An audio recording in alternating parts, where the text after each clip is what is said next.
Hello YouTube! So I've been covering Disventure Camp for the past few months as it aired recently. There are two seasons that aired before I was talking about Disventure Camp, though I did watch them before. And those are Disventure Camp 1 and Disventure Camp All-Stars. It's been years, I needed the refresher. We've got some of those contestants back in the mix for Disventure Camp 5. Here we are. I went in kind of dreading it. I wasn't sure how Disventure Camp 1 would hold up on a rewatch.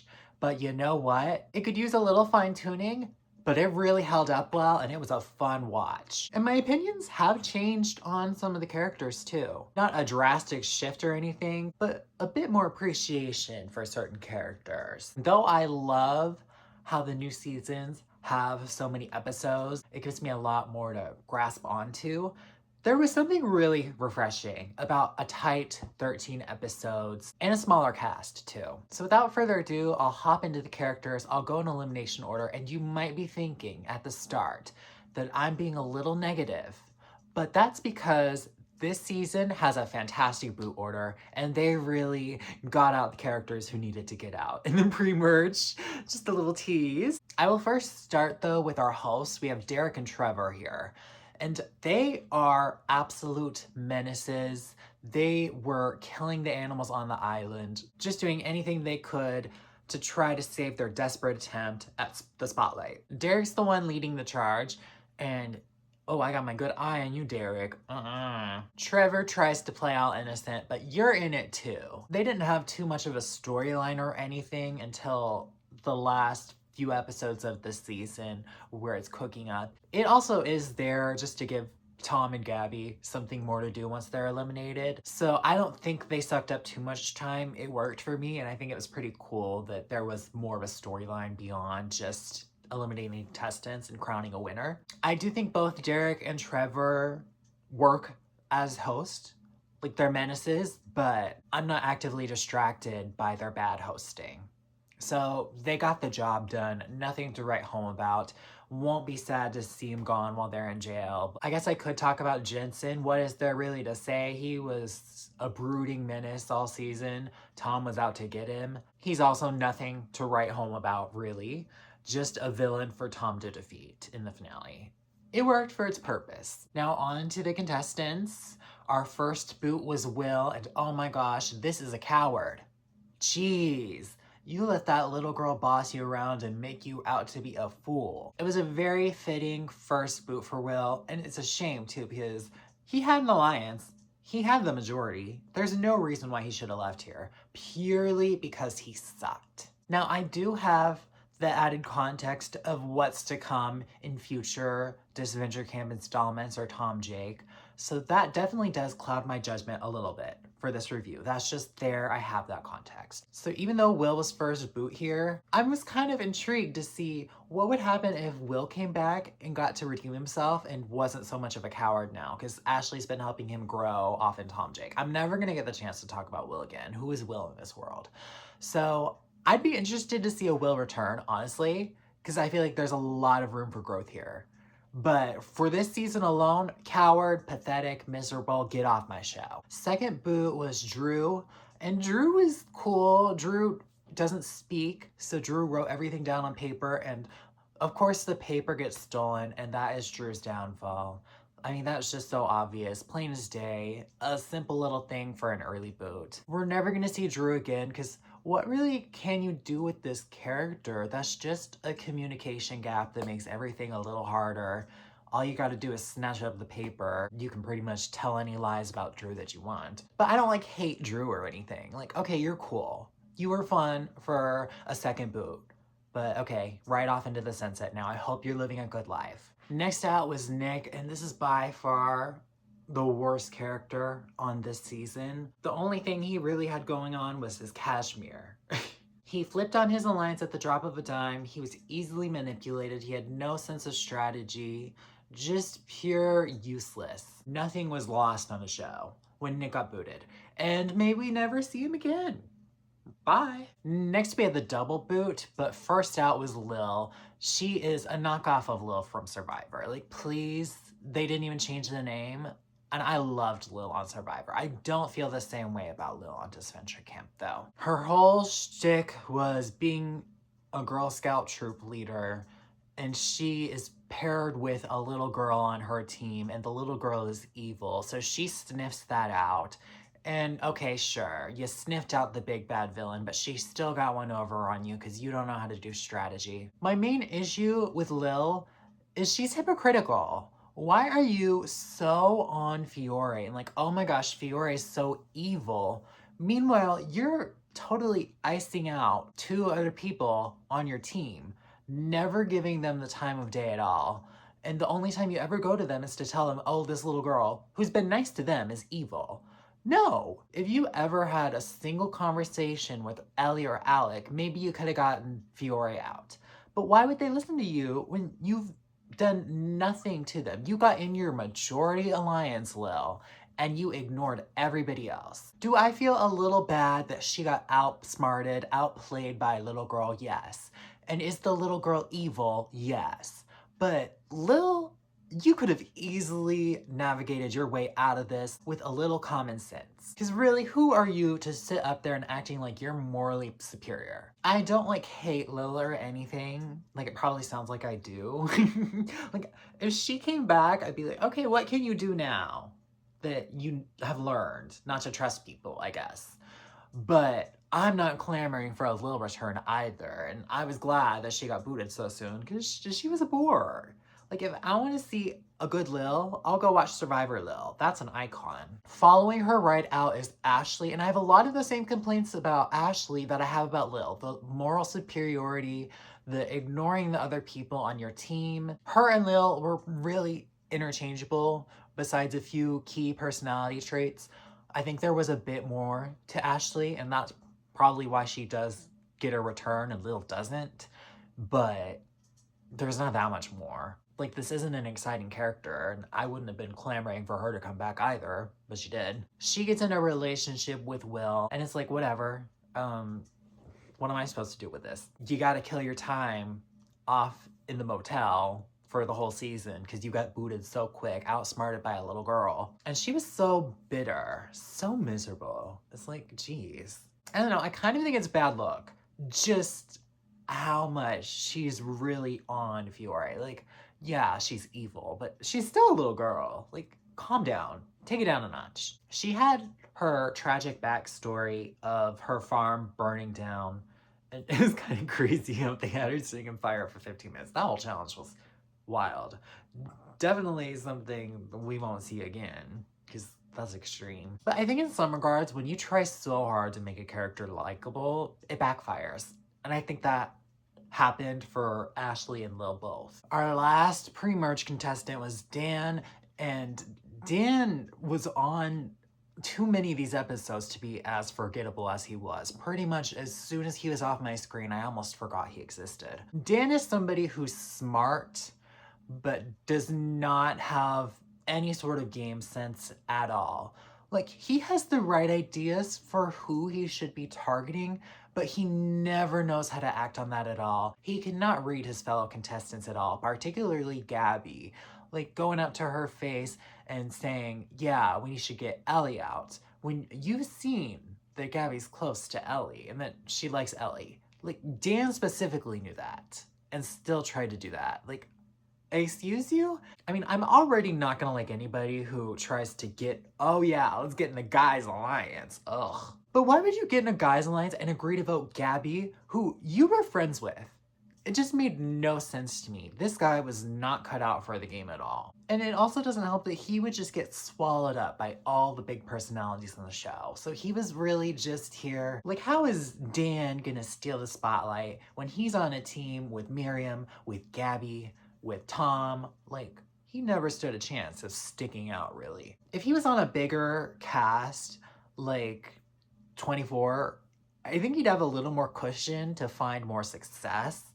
But he's never gonna win. I just don't think he has it in him, really. Truthfully, of the Disventure Camp 1 pre-merge, I don't care to see any of them return ever again. But if we're going down that road, the only people to even consider, really, would be Dan, Lil, and Will. I say just let them fade off into irrelevancy and let's hop into the merge where we have all stellar characters, all of them. Our merge boot was Gabby, and Gabby was my favorite from episode 1. She comes on really strong, and part of me is like, okay, Gabby, you're doing a lot. You are doing a lot. Like, I'd get along with her, but game-wise, she's doing a lot. And then I'll have that natural connection with Gabby too, a fellow vegan. Like, she takes it to the extreme a bit. And some of the lines, they're given a little parody. Okay, like, we're being a little dramatic here. You're trying to make the vegans look bad a little bit. But I can move past that. That actually does have a bigger purpose of her being a big animal advocate because of the animal cruelty and the killing the animals on the island that is revealed by the end of the season. And Gabby plays a big part in that once she's eliminated. Like, we see her going to the motel and she's on her detective stuff trying to figure it out. Like, you go, Gabby. You are a true advocate, a real ride or die for the animals. But Gabby was the drama. She is the entire pre-merge. She totally stole the show at pretty much every turn. Everything that was going on, it was Gabby. First episode, she gets cut off her team, switched to the other team, so she's got that rivalry cooked in. That comes back to bite when one person gets to go and do the double boot thing and she gets to get a revenge. Oh my gosh, that's lovely. The whole drama with Dan and him betraying her. She led a lot of those votes too, but it all came back to bite in the merge when Gabby got pitted against her other former teammates by the villains. She also had her whole dynamic with Gret, where Gret really took advantage of Gabby. Oh my gosh, it was awful. And Gabby was so torn because she knew Gret was bad, but Gret was also keeping her safe. It's quite a situation to be in. Ultimately, she did flip on Gret, got Gret voted out, switched Gret to the other team. Gret did get to outlast her, which was a little unfortunate, but it was fine. We also got to dive into how Gabby is a very lonely person. And I think of everything Gabby had going on, I definitely related to that. And the fear of being alone, like in the challenge where they faced their fears, she was in solitary. That's a big hurdle to come over. Being comfortable being by yourself. Gabby's not there at this point. She wasn't there in All Stars either, but we are kind of diving into that more in Disventure Camp 5. She also had the whole evil Gabby thing where she'd be talking to herself. It could be a little problematic, yes. That's why they've kind of phased that out, I imagine. I can appreciate it as an interesting angle for having somebody facing their inner demons and fighting off like, oh, this is a bad decision to make, but that's what I want to do right now. And you know, the way these people were treating her, you almost got to side with bad Gabby sometimes. Is it something that should have probably been left on the cutting room floor? Yeah. But for what it was here, it wasn't used too much, and there was a bit of intrigue to it. So I wasn't too mad, but still just like, should we really be doing this? No. Now, of course, the main thing that Gabby really had going for her was her evolving relationship with Ellie. And oh my gosh, I ship this hardcore. Ellie did not vote her out on day 1. They were split up, but they still made time for each other. They really protected each other. Gabby got the immunity totem. She used it to save Ellie. Then when she really needed it herself, she didn't have it. She's like, no regrets. You win it, Ellie. And the chemistry was there. And this is my favorite of the couples this season. Though part of you is like, okay, is she just really bonding with Ellie because she's lonely? But beyond that question, I really felt there was just so much love there, and they really supported each other. They really worked well together. And they didn't really have drama like one of the other couples had. It was just true ride or dies. Oh, so sweet. Now moving on to Gret. She's our basic mean girl. She's uptight. She's got a bit of sass to her, and she is manipulative, but oh my gosh, it is good. She was playing Tom. Oh my gosh. She rallied the girls. She got some blackmail on Tom. They had an agreement to keep each other safe. She is a gamer. Ultimately, what cost her is she was not respecting Gabby. and Gabby got one over on her. But honestly, that was a blessing in disguise for Gret because she got swapped over to the other team. And there she was with our other villains of the season. And they became a little villainous trio. They got to work. She got the first immunity come merge. But then they threw her to the wolves in the second episode when everything got exposed with the vote reveal. We got to learn a bit more about Gret in her elimination episode, where she came on the show trying to win over her parents, and she's kind of desperate for that love. And I kind of forgot about that angle. Like, it really just came in her elimination episode. So that's something that kind of got lost on me on time. And now knowing what happens in All Stars, I see it a bit more. Just with time, it kind of got lost on me why she ever got with that man, but I'm seeing it a little bit more, and I'm appreciating how Gret does come full circle eventually, which I'll dive into with All Stars.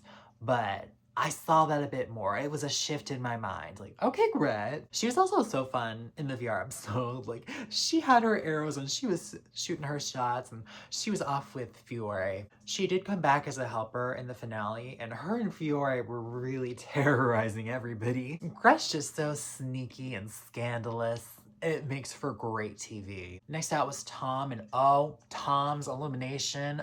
One of the most dramatic episodes in Disventure camp history. Oh, the drama. But I really do like Tom. He comes on the show as a spy. He doesn't show his face for most of the season. He gets fired as a spy because he's a terrible spy, can't keep his secret while he's on camera. I'm just not sure how anybody expected that to go.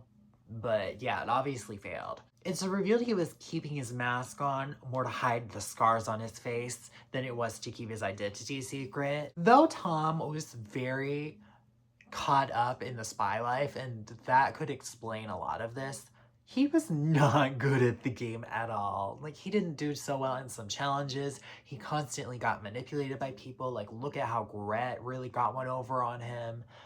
All sorts of lies and everything surrounded him. Like, spy work was never for Tom. Like, you had the training, you could do the physical stuff. It was really cool to see him fight Jensen at the end, but yeah, not gonna work. But you know, I live for the mess, and Tom brought a lot of mess to the season, especially in regards to his dynamic with Jake. He really opened up to Jake as the season went on, but Jake is just a hot mess himself. Tom and Jake just could not get their communication together, and that's ultimately what cost Tom the game. He had an immunity totem. He was told, play it on Jake or Jake's leaving, so he plays it on Jake. Turns out they all voted Tom, including Jake. Jake was the key vote there, and Tom went out. The gays just can't win. It was a hot mess. I loved the mess though. Oh my gosh, it was so juicy. Everybody made Tom look a fool. Poor Tom, but the season wasn't over for him. He paired up with Gabby and they were investigating off to the side. So you still got your dose of Tom. Tom and Jake reconcile a bit, but they do not end the season together, which I think was very appropriate. Like, neither of them were in the best place. A lot happened. Tom's life blew up. Everything didn't work out. But, I mean, Tom is really fun. How often do you see a spy going on a reality show? Like, just on concept alone, genius. And I always gotta root for the gays. Hello. Now, following Tom right out was Jake. And oh my gosh, Jake is a hot mess. But he just seems so pure and innocent this season. Like, this was really Jake in like his sweetheart era before everything kind of went to hell. Oh, so naive Jake was at this point. I will say between Tom and Jake, I like Tom more. Like, I just do. Flat out. But I absolutely still like Jake, and I think there's a lot of good here too. Like, a power couple. But everybody's got their preferences. Jake wasn't really too involved in the game for a good chunk of the season, at least pre-merge. He was more off just like having personal storyline. He was really trying to get to Miriam. He had his grandmother who was sick, and things really kick off with Jake when he gets the call that his grandmother died. I had the thought of like, how different would the season be if Jake's grandmother never died? Like, would Miriam just like be the next boot or something? Crazy thought. But he really leans on Miriam at that point when his grandmother died. She took sympathy on him and they really bonded and got close. So then the tight core of that team became Jake, Miriam, Tom. They stuck together for a little bit, but they were just so gullible, so easy to manipulate, especially Jake. The worst of it comes when Ellie, who had a growing dynamic with Jake, manipulated Jake into thinking that Tom was cheating and was calling his ex-boyfriend and all of that. And Jake just took the bait. He tried to communicate with Tom a little bit, so I can give him credit for that. Like, you tried, but Ellie was stopping it. But he just immediately assumed the worst in Tom. A lot of self-sabotaging tendencies come from Jake. Oh, it's sad to see. A lot of growth needed to happen with Jake. That was an especially sore spot for Jake though, because he was cheated on in the past. So Jake votes out Tom. Ugh. And then he just follows him right out. He couldn't get on top of anything. He was so stuck on being mad at Ellie, he didn't realize, okay, I kind of need to work with Ellie if I stay. Ellie told him off and Ellie got him out. He just could not get over his own personal life and put the strategy first, and that was his downfall. I can't blame you this season though, like, fair. The next boot was Alec, and he is pretty much, for the most part, just Fiori's sidekick, her lackey, per se, this season. And you know what? I really appreciate it. He comes on the show, he's just sitting around the team, outcast with Ellie. Then Fiori gets swapped to the team and they start growing a dynamic. We learn Alec has a kid. We don't learn all of details about that necessarily. I'm having to like sort in my mind, like, okay, what do we know this season? What do we know All Stars? But we don't learn that he like treats his kid terribly quite yet. We definitely learn that he's still with his wife and that it's on the brink of divorce. He's getting life advice from the child. I tell you, I could have jumped through my screen when Alec said to Fiori, I wish my kid was more like you. I could have jumped through the screen and choked him at that very moment. Like, don't insult your damn child. Oh my gosh, he is evil, evil, evil man, Alec is. That's the first hint you get of him being a bad father. But like, are you kidding me? Ugh. But his dynamic with Fiori is really fun, and even though she's carrying it, he's still an active participant and he's still doing the messy stuff. So it's fun, but he's very much a sidekick. But he gets booted forth, and when he gets booted forth, it's because Fiori flips on him. It's like, I can't beat you. Oh, he was pissed. I loved it. That's what you get. The biggest mistake he made in the game was keeping Fiori over Ellie. If he never made that enemy out of Ellie, I think those two could have ran it to the end. But he liked Fiori more, so that's where he went. Alec's biggest flaw is his ego. It always gets in his own way. He underestimates people. So that brings us to the final three. Third place is Ellie, and I love Ellie. Like, she starts off, she's pretty much a lone wolf, an outcast on the team along with Alec. Gabby got swapped off, and that's the only person who she really connected with immediately. We see her really get involved with the villainy of Fiori and Alec, because she's like, yeah, you guys are cool, you're not treating me terribly. But then she gets voted out by them and swapped to the other team. There we get to see her really form some other bonds. Gabby, they get really, really close. Like, kissing close. And then she gets really close with Jake too. They have a lot in common, but we learned that Ellie really needs this money so she can go to school, and she's got bills coming in. She needs the money more than anybody on this season, really. She goes to great lengths to try and get that money, particularly with the Tom Jake betrayal of it all, flipping on Jake, using his deepest, darkest secrets against him that he shared with her. Like, was it wrong? Yes. But you understand why Ellie did it. Like, she really needs that money. I'd do a lot for money too, girl. Like, don't trust me if people are throwing money at me. I'm a sellout. But after Tom leaves, she has this great moment where Jake, she's just letting him ramble on and on and on about how terrible she is. She finally stands up to him, confronts him, is like, fuck off, pushes him out. Oh, what a moment. Like, she did wrong, but like, I was cheering for her. Like, oh my gosh, Jake, you're like annoying. Then she is throwing the challenges to get Alec out. It works out. And it's like, yes, Ellie, get all your revenge. But then we get to the final three. Miriam fakes the heart attack. Ellie goes to check on her, and Miriam gets one over on Ellie. Even though she was willing to sacrifice everything for the game, her humanity and wanting to make sure Miriam was okay is what cost her the game. Oh, it was so poetic.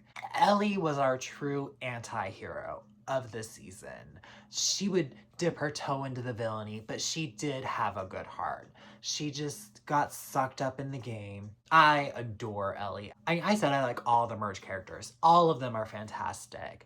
But Ellie, oh, I really love Ellie. Now, second place is the demon child, Fiore herself. And she is a force to be reckoned with. A 6-year-old girl came on this show and outdid everybody. It was Fiore and Gabby who really ran the pre-merge in their own respective ways. The two who got swapped off their teams to start. Look at that. Don't underestimate anybody. She was playing Mrs. Nice Child to start, trying to act all sweet and innocent. It fooled some people, all right, but not quite enough. She always managed to navigate around it whenever people would find her out. I remember when I first watched this season, towards the end of the season, I got a little sick of Fiore. I was like, okay, I get it.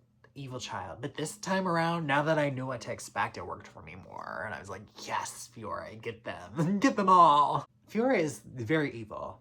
Yes, that's an evil child, rotten to the core. But she's so funny. You can't help but root for her a little bit. Like, she's got a slick tongue on her. She says nastier stuff than anybody else on this season. She's the youngest. We get little teases of her bad upbringing and her parents hating her and all that. She never gets sad about it, though. She's like, oh, screw them. She burned her letter from home. She was there on a mission. She was there on a job. Get my money. You start to think over the season, you're thinking, you know, maybe she likes Alec more than she likes the game. But no, she proves you wrong, because at the Final Four, she cuts Alec to have a better chance in the finals. I had so much respect for that decision. Like, yeah, that's absolutely what you should have done. The 3 girls going up against Alec, not a good recipe for success. She made the right call. Fiore talked her shit. She did what she had to do.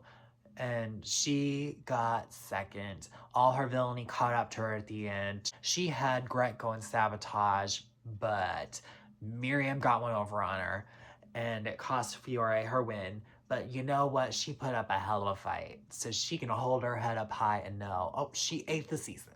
Absolutely. She's still not like my favorite, but as I said, I love everybody who merged this season. Oh, she's fantastic. Now our winner of the season is Miriam. The youngest contestant and the oldest contestant were the finalists. And let me just say, this final 3, the fiercest final 3 ever. All 3 of the girls, iconic. Like, we need to recapture this in some way.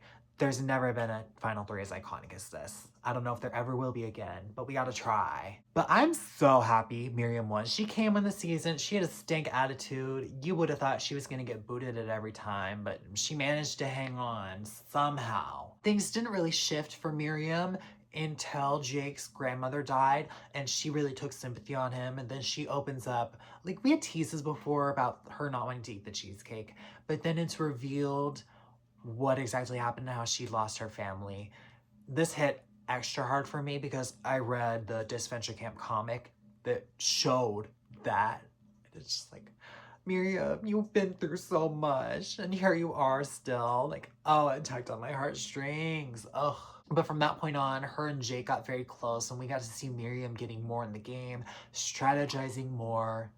I don't think she was ever quite the best strategist, but she did enough to hold on, and she never put a target on herself. I don't think Miriam really ever locked in until the Final Four. She was on a justice for Jake mission. She said, I'm gonna take all these people down. I don't care what I gotta do. She got Fiori and Ellie to team up with her to take down Alec. She faked her heart attack to get Ellie out. And then she rode that go-kart to the finish and got her win. And Miriam was absolutely hands down the best winner this season could have had, and she is hands down the best Disventure Camp winner.